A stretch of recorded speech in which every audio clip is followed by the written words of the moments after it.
Hi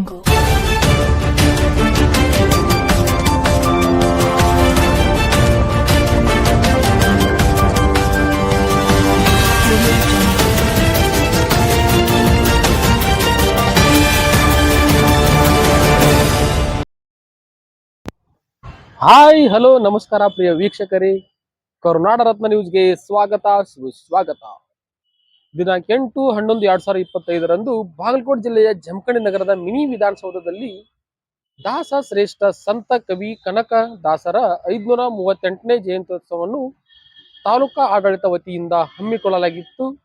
ಇದೇ ಸಂದರ್ಭದಲ್ಲಿ ಜಮಖಂಡಿ ಶಾಸಕರಾದ ಜಗದೀಶ್ ಗುಡುಗುಂಟಿ, ಮಾಜಿ ಶಾಸಕರಾದ ಆನಂದ್ ನ್ಯಾಮಗೌಡ್, ಮಾಜಿ ಶಾಸಕರಾದ ಶ್ರೀಕಾಂತ್ ಕುಲಕರ್ಣಿ, ನಗರಸಭೆ ಅಧ್ಯಕ್ಷರಾದ ಶ್ರೀ ಈಶ್ವರ್ ವಾಳೆನವರ್, ಶ್ರೀಶೈಲ್ ದಳವಾಯಿ, ಶ್ಯಾಮರಾವ್ ಘಾಟ್ಗೆ, ಮುತ್ತನ್ನ ಮೇತ್ರಿ, ಅರ್ಜುನ್ ದಳವಾಯಿ, ಇನ್ನೂ ಹಲವಾರು ಎಲ್ಲ ಸಮುದಾಯದ ಮುಖಂಡರು ಹಾಗೂ ಅಧಿಕಾರಿಗಳು ಕಾರ್ಯಕ್ರಮದಲ್ಲಿ ಪಾಲ್ಗೊಂಡಿದ್ದರು. ದಾಸ ಶ್ರೇಷ್ಠ ಕನಕದಾಸರ ಕುರಿತು ಮುಖಂಡರು ಮಾತನಾಡಿದರು. ಜಮಖಂಡಿ ಜನ ಪ್ರಿಯ ನಾಯಕರಾದ ಆನಂದ್ ನ್ಯಾಮಗೌಡ್ ಅವರು ಕನಕದಾಸರು ತಮ್ಮ ಕೀರ್ತನೆಯ ಮೂಲಕ ಸಮಾಜದಲ್ಲಿ ಇರುವ ಅಂಕುಡೊಂಕನ್ನು ತಿದ್ದಿ ಸಮಾನತೆ, ಸಂಸ್ಕಾರ, ಮಾನವೀಯತೆ ಮೌಲ್ಯಗಳನ್ನು ಜಗತ್ತಿಗೆ ನೀಡಿದ ಸಂತ ಶ್ರೇಷ್ಠ ದಾರ್ಶನಿಕ ಕವಿ. ಭಗವಂತ ಮತ್ತು ಭಕ್ತನ ನಡುವೆ ಯಾವುದೇ ಭೇದವಿಲ್ಲ ಎಂಬ ದಿವ್ಯ ಸಂದೇಶವನ್ನು ಸಾರಿದ ಸಂತ ಶ್ರೇಷ್ಠ ಕನಕದಾಸರ ಬದುಕು ಮತ್ತು ಸಾಧನೆ ನಮಗೆ ದಾರಿದೀಪವಾಗಲಿ ಎಂದು ಕನಕದಾಸರ ಕುರಿತು ಜಮಖಂಡಿ ಹೃದಯ ಸಾಮ್ರಾಟ ಆನಂದ್ ನ್ಯಾಮಗೌಡ್ ಅವರು ಮಾತನಾಡಿದರು. ಇನ್ನೂ ಹಲವು ಮುಖಂಡರು ಮಾತನಾಡಿ ಕನಕದಾಸರ ಜಯಂತಿ ಕಾರ್ಯಕ್ರಮವನ್ನು ಆಚರಿಸಿದರು. ವರದಿ ರವಿ ದೊಡ್ಡಮನಿ, ಕರುನಾಡ ರತ್ನ ನ್ಯೂಸ್, ಜಮಖಂಡಿ. ಜಯಂತಿಯ ಸಮಾರಂಭದಲ್ಲಿ ಭಾಗಿಯಾಗಿದ್ದೀವಿ. ಸಮಾರಂಭದಲ್ಲಿ ಉಪಸ್ಥಿತರಿರುವಂತಹ ಈ ಕ್ಷೇತ್ರ ಕನಕದಾಸರ ಒಂದು ಜಯಂತಿಯ ಶುಭಾಶಯಗಳನ್ನು ತಿಳಿಸಲಿಕ್ಕೆ ಬಯಸ್ತೀನಿ.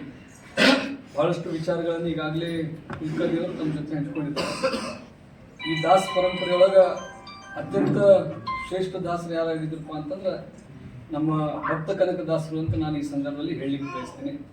16ನೇ ಶತಮಾನದಲ್ಲಿ ಕೀರ್ತನೆಗಳ ಮುಖಾಂತರ, ಕವಿತೆಗಳ ಮುಖಾಂತರ ಸಾಕಷ್ಟು ಈ ಸಮಾಜದಲ್ಲಿ ಒಂದು ಸಮಾನತೆ ಮತ್ತು ಮಾನವೀಯ ಮೌಲ್ಯಗಳನ್ನು ಕೊಡುವಂಥ ಒಂದು ಸಂದೇಶವನ್ನು ಕೊಟ್ಟಿರ್ತಕ್ಕಂಥ ಒಬ್ಬ ಮಹಾನ ಸಂತ ಯಾರಾದರೂ ಆಗಿದ್ರೆ ಅದು ಭಕ್ತ ಕನಕದಾಸರು ಅಂತ ನಾನು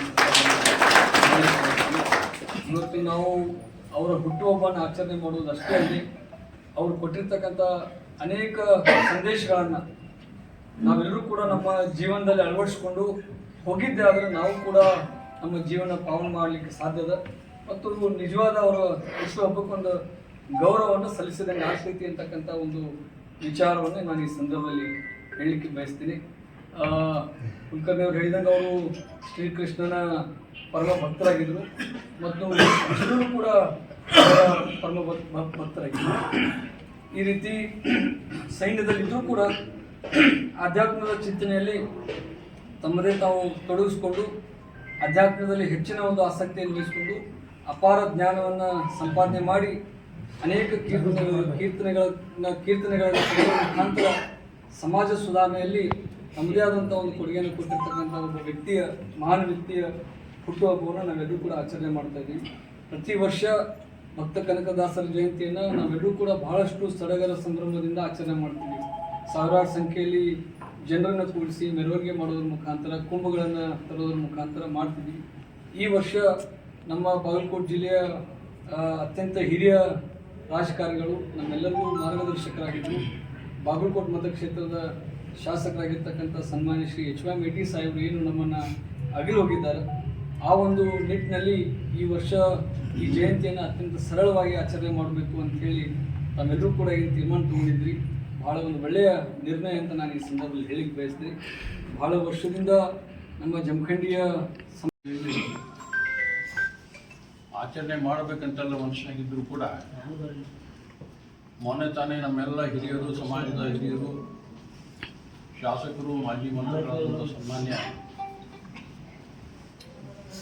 ಬಾಗಲಕೋಟೆ ಶಾಸಕರ ಸನ್ಮಾನ್ BT ಅವರು ನಮ್ಮನ್ನು ಬಿಟ್ಟು ಅಗಲಿದಂಥ ಒಂದು ಶೋಕ ವಾತಾವರಣ ಇರುವುದರಿಂದ ಮೊಟಕುಗೊಳಿಸಿ ಅತ್ಯಂತ ಸರಳ ಸಮಾರಂಭ ಅಂತ ಮಾಡಿ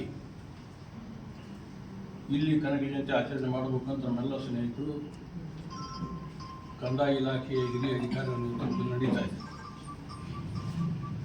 ಸಂದರ್ಭದಲ್ಲಿ ಕನಕದಾಸರು ಅಂತಂದರೆ ಬಹುಶಃ ಕೇವಲ ಕರ್ನಾಟಕ ಅಲ್ಲ, ದಕ್ಷಿಣ ಭಾರತ ಮಾತ್ರ ಇಡೀ ದೇಶಕ್ಕೆ ತುಂಬ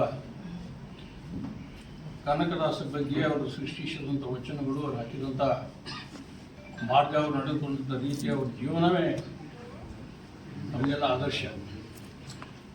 ಅತ್ಯಂತ ಸರಳ ರೀತಿಯಿಂದ ಜೀವನ ನಡೆಸಿ ಮನುಷ್ಯನಿಗೆ ಬರುವಂಥ ಕಷ್ಟ, ದುಃಖ ಇವುಗಳನ್ನು ಹೆಂಗೆ ನಿಭಾಯಿಸ್ಕೊಂಡು ನಾವು ಜೀವನ ಮಾಡಬೇಕು, ಮಾನವ ಜನ್ಮ ಎಷ್ಟು ಮಹತ್ವದ್ದು ಅಂತೇಳಿ ತಮ್ಮ ಜೀವನವನ್ನೇ ಒಂದು ಆದರ್ಶ ಇಟ್ಟುಕೊಂಡು ದೇಶ ತುಂಬ 38ನೇ ಜಯಂತ್ಯೋತ್ಸವದ ನಿಮಿತ್ತವಾಗಿ ತಾಲೂಕು ಆಡಳಿತ ಹಮ್ಮಿಕೊಂಡಿದ್ದ ಈ ಕಾರ್ಯಕ್ರಮದಲ್ಲಿ ಸಾಕಷ್ಟು ವಿಷಯಗಳನ್ನು ಕನಕದಾಸರ ಬಗ್ಗೆ ಹೇಳಿದರು. ಆದರೂ ಕೂಡ ಕನಕದಾಸರು ಹೆಂಗಂದ್ರೆ ಅವರು ರಾಜರಾಗಿ ಮೆರಿಬೇಕಾಗಿತ್ತು. ಆದರೂ ಕೂಡ ಏನೋ ಒಂದು ವೈರಾಗ್ಯ ಹುಟ್ಟಿ ಜನರ ಉದ್ಧಾರಕ್ಕಾಗಿ ಆಧ್ಯಾತ್ಮದ ಕಡೆ ಒಲವು ತೋರಿಸಿ ಅವತ್ತಿನ ದಿನಮಾನದಲ್ಲಿ ಜಾತೀಯತೆ ಭಾಳ ಇತ್ತು. ಕುಲ ಎಂದು ಹೊಡೆದಾಡಿದರೆ ನಿಮ್ಮ ಕುಲದ ನೆಲೆಯನ್ನೇನಾದರೂ ಬಲ್ಲಿರ ಅಂಥೇಳಿ ಇವತ್ತಿನವರೆಗೂ ಜೀವಂತ ಇರುವಂಥ ವಿಷಯವನ್ನು 16ನೇ ಶತಮಾನದಲ್ಲಿ ಅವರು ಆ ಕೀರ್ತನೆ ಮುಖಾಂತರ ಜನರಿಗೆ ತಿಳುವಳಿಕೆಯನ್ನು ಮೂಡಿಸಿದರು. ಇನ್ನೂ ಶಾಸಕರು ಮಾತಾಡೋರು ವೇಳೆ ಅಭಾವ, ಒಂದು ವಿನಂತಿ ಮಾಡ್ಕೊತೀನಿ. ಈಗ ಮಾಜಿ ಶಾಸಕರು ಹೋದಾರು, ಎಲ್ಲ ಸಮುದಾಯ ಜಮಖಂಡಿ ತಾಲೂಕು ಎಲ್ಲ ಸಮಾಜದ ಮುಖಂಡರದಾರು. ತಮ್ಮಲ್ಲಿ ಸಮಾಜ ಪರವಾಗಿ ವಿನಂತಿ ಮಾಡ್ಕೊತಾನಂದ್ರೆ ಕನಕದಾಸ ಸರ್ಕಲ್ ಮಾಡ್ಬೇಕಾಗೈತಿ. ಈಗಾಗಲೇ ಹೇಳಿರಿ, ನೀವು ಎಲ್ಲರೂ ಸಹಕಾರ ಕೊಡ್ರಿ. ನಾವು ಒಂದು ತಿಂಗಳನ್ಯಾಗ ಮೀಟಿಂಗ್ ಕರಿತೀವಿ, ಸಮಾಜದಿಂದ ಅದೊಂದು ತೀರ್ಮಾನ ಮಾಡಿ ಸ್ಟ್ಯಾಚ್ಯೂ ಮುಂದಿನ ದಿನಮಾನದಲ್ಲಿ ಸ್ಟ್ಯಾಚ್ಯೂ ಆಗಬೇಕು. ಅದು ತಮ್ಗೆಲ್ಲರೂ ಸಹಕಾರ ಮಾತಾಡ್ಲಿಕ್ಕೆ ಅವಕಾಶ ಮಾಡಿ. ಹಿರಿಯರಾದಂಥ ಈಗ ನಮ್ಮ ಶ್ರೀ ಭಕ್ತ ಕನಕದಾಸರ ಬಗ್ಗೆ ಸಾಕಷ್ಟು ಹೇಳಿದೆ. ಅವ್ರು ಎಷ್ಟು ನಡೆದರೂ ಕೂಡ ಕಡಿಮೆ. 16ನೇ ಶತಮಾನದಲ್ಲಿ ಆವಾಗ ಅವರ ಬಚ್ಚಮ್ಮ ಮತ್ತು ನಮ್ಮ ವೀರಪ್ಪ ಅವರ ಉದರದಲ್ಲಿ ನಾವು ತಿಮ್ಮಪ್ಪ ನಾಯಕಲ್ಲ, ತಿಮ್ಮಪ್ಪ ನಾಯಕ ಹುಟ್ಟಿ ಬಂದವರು. ಶಾರೀರಿಕ ಸದೃಢತೆ ಉಳ್ಳವರು, ಮಾನಸಿಕ ಸದೃಢತೆ ಕೂಡ ಉಳ್ಳವರು.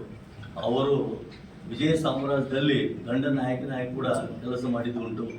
ಭಾಳ ಶಕ್ತಿಶಾಲಿಯಾಗಿದ್ದರು. ಕತ್ತಿ ತುರುವುದರಲ್ಲಿ, ಯುದ್ಧ ಮಾಡುವುದರಲ್ಲಿ ಎಲ್ಲದರಲ್ಲಿ ಪರಿಣಿತರಾಗಿದ್ದರು. ಹೀಗೆ ಅವರು ತಮ್ಮ ಕಾಲದಲ್ಲಿ ಕೆಲವೊಂದು ಅಭಿವೃದ್ಧಿಗೋಸ್ಕರ ನೆಲವನ್ನು ಅಗೆದಾಗ ಅಲ್ಲಿ ಬಹಳ ದ್ರವ್ಯ ಧಾನ್ಯಗಳು, ದನ ಕಣಕಗಳು ಸಿಕ್ಕು. ಆ ದನ ಅದನ್ನು ಆದಿಕೇಶವ ದೇವಾಲಯ ಕಟ್ಟಲಿಕ್ಕೆ ಮತ್ತು ಜನರೆಲ್ಲರಿಗೂ ಪ್ರಸಾದ ಮತ್ತು ಇನ್ನಿತರ ಬೆಳವಣಿಗೆಗಾಗಿ, ಸಮಾಜಕ್ಕಾಗಿ ಅದನ್ನು ಕೊಟ್ಟಿದ್ದಕ್ಕಾಗಿ ಅವರಿಗೆ ಕನಕ ನಾಯಕ ಅಂತ ವಿಷಯದಿಂದ ಬಿರುದು ಬಂದಿತ್ತು. ಅದಕ್ಕೆ ನನಗೆ ಇಟ್ಟುಕೊಳ್ಳಾರದೆ ಅದರೆಲ್ಲರಿಗೂ ಹಂಚಿಕೆ ಸಿದ್ಧ ಮಾಡಿದರು. ತದನಂತರ ಯುದ್ಧದಲ್ಲಿ ಬಹಳಷ್ಟು ಅವ್ರಿಗೆ ಗಾಯಗಳು ಅವೆಲ್ಲ ಅದು. ಅದಕ್ಕೆ ಅವರಂದ್ರು ಈ ಯುದ್ಧದಲ್ಲಿ ಮಾಡ್ಕೊಂಡು ಹೋಗಿದ್ದ ಜನರನ್ನು ಕೂಡ ಸಮಾಜದ ಡೊಂಕನ್ನು ತಿದ್ದಲಿಕ್ಕೆ ಸಾಕಷ್ಟು ಮಾರ್ಗಗಳಿವೆ. ಸಮಸ್ತ ಜನತೆಗೂ ಭಕ್ತ ಕನಕದಾಸ ಅವರ ಜಯಂತಿಯ ಶುಭಾಶಯಗಳನ್ನು ತಿಳಿಸ್ತಾ ತಾಲೂಕಾ ಆಡಳಿತದ ವತಿಯಿಂದ ಈ ಜಯಂತ್ಯೋತ್ಸವ ಕಾರ್ಯಕ್ರಮವನ್ನು ಹಮ್ಮಿಕೊಂಡಿದ್ದು, ಈ ಕಾರ್ಯಕ್ರಮದಲ್ಲಿ ಮಾನ್ಯ ಶಾಸಕರು ಹಾಗೂ ಮಾಜಿ ಶಾಸಕರುಗಳು ಈ ವೇದಿಕೆಯ ಮೇಲೆ ಆಸೀನರಿದ್ದಾರೆ. ಜೊತೆಗೆ ನಮ್ಮ ನಗರಸಭೆ ಅಧ್ಯಕ್ಷರು ಮತ್ತೆ ಸಮಾಜದ ಎಲ್ಲ ಹಿರಿಯರು ಮತ್ತು ಪತ್ರಿಕಾ ಬಳಗದವರು ಉಪಸ್ಥಿತರಿದ್ದೀರಿ. ಈ ಒಂದು ಸಮಾರಂಭವನ್ನ ಉದ್ದೇಶಿಸಿ, ಜಯಂತ್ಯೋತ್ಸವವನ್ನು ಉದ್ದೇಶಿಸಿ ಮಾನ್ಯ ಮಾಜಿ ಶಾಸಕರು ಕುಲಕರ್ಣಿ ಸರ್ ಅವರು ಒಂದೆರಡು ಮಾತು.